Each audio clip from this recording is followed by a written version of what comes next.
నా భర్త సేనాపతి ఈ మధ్య హస్తినాపురంలో ఎక్కువ సమయం గడుపుతున్నారు. ఇది అంత మనం ఆశించదగ్గ పరిణామం కాదు. ఎందుకంటే వచ్చిన తర్వాత నుంచి అతను దుర్యోధనుడి గురించి చాలా బాగా పొగుడుతున్నాడు.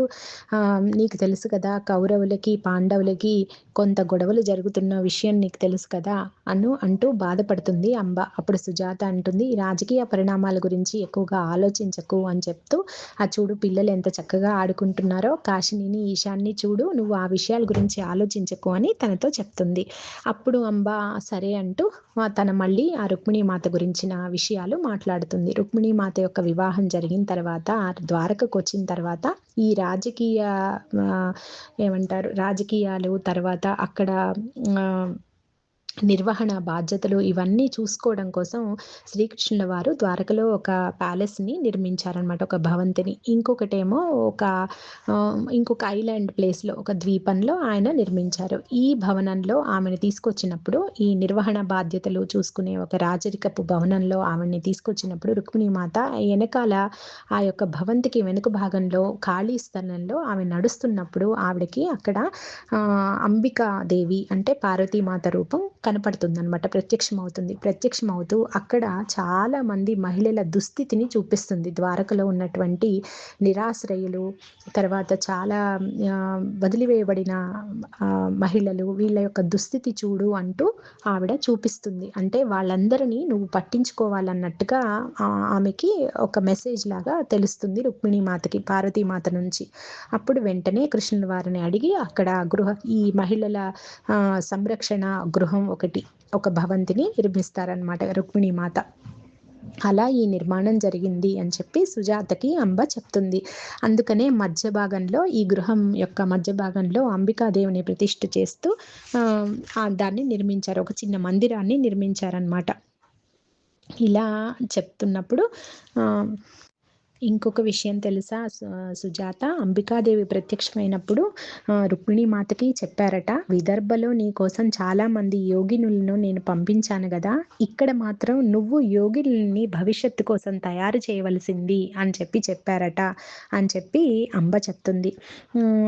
ఇక్కడ అంజలిని నేను చూసినప్పుడు, అంజలి తీసుకునే ఆ యొక్క దయ గాని, అంజలి మనల్ని చూసుకునేటువంటి ఆ కరుణ గాని, ఇవన్నీ చూసినప్పుడు బహుశా అంజలి కూడా అలాంటి ఒక యోగిని ఏమో అని నాకు అనిపిస్తుంది సుజాత. ఎందుకంటే నేనెప్పుడు పని ముగించుకొని రాత్రిపూట పడుకోవడానికి వెళ్తున్నప్పుడు ఆ సమయంలో అంజలి వచ్చి కూర్చునేది ధ్యానంలో అంబికాదేవి ముందు.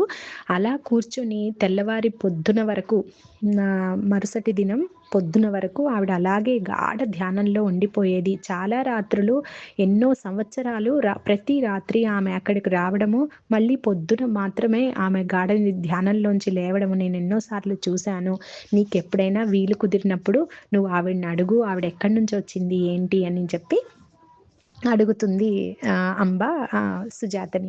అప్పుడు సుజాత అంటుంది, "అమ్మో! నా హృదయంలో తన స్థానం ఎంతో ఉన్నతం, ఎంతో గొప్పది. నేను ఆమెని అంత వ్యక్తిగతమైన విషయం నేను అడగలేను" అంటుంది సుజాత.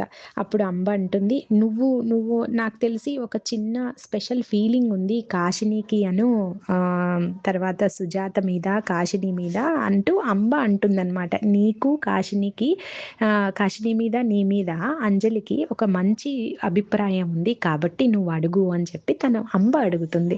అప్పుడు సుజాత ఇలా అంటుందన్నమాట. అప్పుడు అంబ అంటుంది, "అవునవును, నాకు కూడా ఆవిడ ఏదో ఒక మంచి సంబంధాన్ని కలిగి ఉన్నానని అనిపిస్తుంది.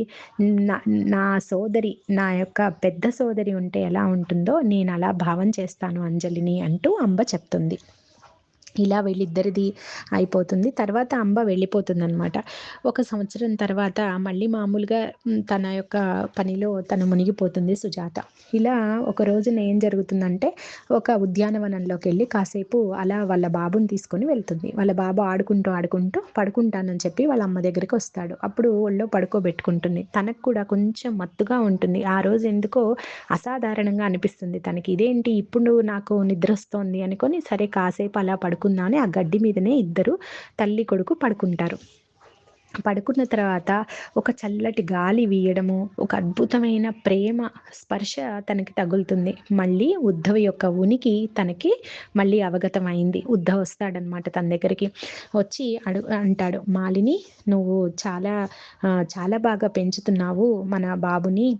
రుక్మిణీ మాత కూడా చాలా చక్కగా చూసుకుంటున్నారు మీ ఇద్దరు" అని చెప్తూ మాట్లాడతాడనమాట. వెంటనే తను నవ్వుతూ, ఆ కలలోనే నవ్వుతూ, ఉద్ధవ్ వచ్చావా, నువ్వు ఇక్కడే ఉన్నావా అంటుంది. అంటే నేను ఇక్కడే ఉన్నాను అంటాడు.